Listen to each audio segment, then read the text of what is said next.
girls, Batosai the Mindslayer here with another episode of Dead Star Ship Breakdown. This episode will be focusing on the Quaz'l Seeker. The Seeker is the emissary scout of the Quaz'l Armada.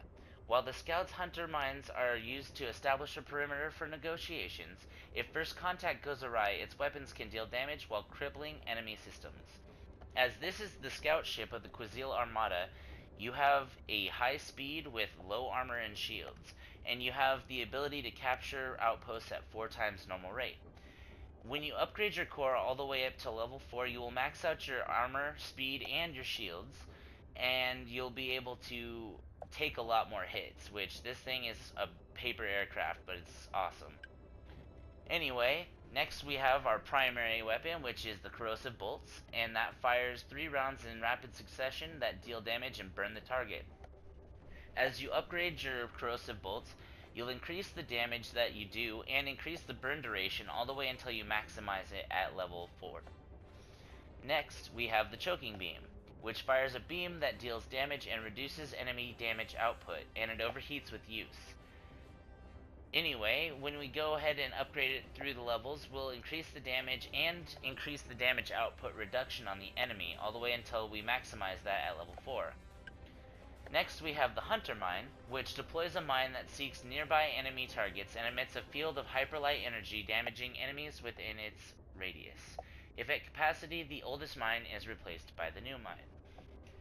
This is basically an engineer's proximity mine with the Razor's energy blade, or the energy saw, attached to it. It's amazing.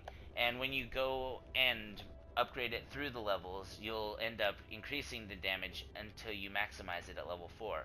You only get 1, but that's because it's so good. Next and finally, we have the phase drive, which phases the ship into interdimensional space, rendering it invulnerable to damage and status effects, and invisible to basic enemy sensors. Temporarily disables the uses of other systems. Now, this will basically completely make your ship dead in the water, but it will also make it so you're completely immune to damage and you're invincible for a short amount of time, and invisible as well. And when you upgrade it, you'll reduce the self-disable duration and reduce your cooldown all the way until you maximize the reduction at level 4.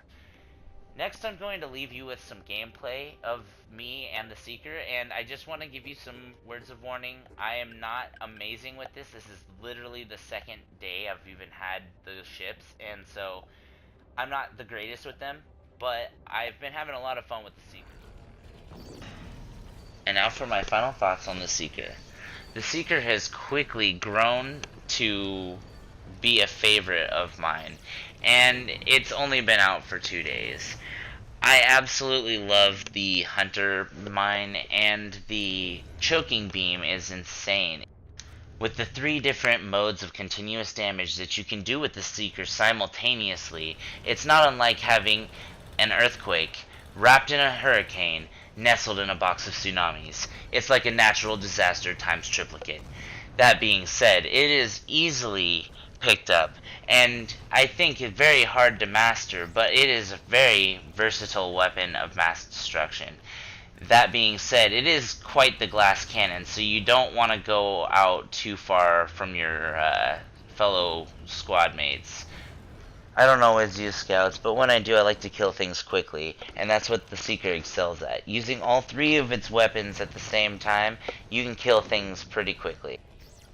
Anyway, that's our show, and I hope you guys enjoyed it, and if you did, please leave a like, comment, and subscribe for more, and we'll have a couple new Dead Star videos in the next couple days. Thanks again. Peace out.